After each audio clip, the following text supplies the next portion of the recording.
আসসালামু আলাইকুম। বরাবরের মতো আজকেও চলে আসলাম। আজকে আমরা নদীতে ডুবায় মাছ ধরবো। সেজন্য আমি এবং আমার ভাতিজা আমরা দুজনে প্রস্তুতি নিলাম ডুবায় মাছ ধরার জন্য। তো আমি একটা বেশি ডুবাইতে পারি না নদীতে, তাই আমার ভাতিজাকে নিয়ে নিলাম, ও ভালো ডুবাইতে পারে।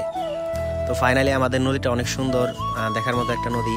আর এখানে ঘাস ক্ষেত আছে, ক্ষেত আছে, ওই ক্ষেত দিয়ে আমরা হাঁটতেছিলাম, ক্ষেতে অনেক ব্যাগ। তো ফাইনালি আমরা নদীতে নামলাম। নামার পর আমার ভাতিজাকে বললাম তুই একটা ডুব বের প্রথম। ও ডুব দিছে, ডুব দেওয়ার পর কোনো মাছ নাই, একদমই জিরো জিরো। তো আমি আরেক জায়গায় ডুব দেওয়ার জন্য প্রস্তুতি নিয়েছিলাম, ওখানেও কোনো মাছ নাই। তো এভাবে কতক্ষণ ডুবানোর পর আমি একটা পুঁটি মাছ ধরছি।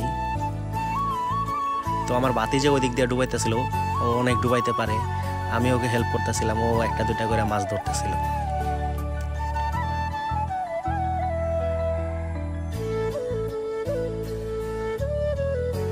তো ফাইনালি এভাবে আমরা একটা দুটা করে মাছ ধরতেছিলাম ডুবায়। আসলে ডুবায় মাছ ধরা অনেক কষ্ট।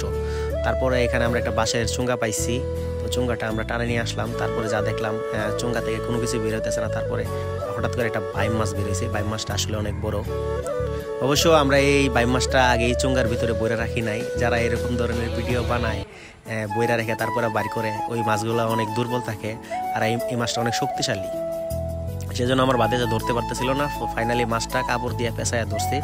আসলে বাইমটা অনেক বড় ছিল, আসলে আবার ক্যামেরা দিয়ে দেখা যাইতেছে অনেক ছোট, এরকম কিছু না, অনেক বড় ছিল, প্রায় 200 গ্রাম ওজন হবে কমসে কম। তো এইভাবে কতক্ষণ ডুবাই ডুবাই মাছ ধরতেছি আমরা একটা একটা কইরা, পুঁটি, তারপরে সে ট্যাংরা, এইগুলা।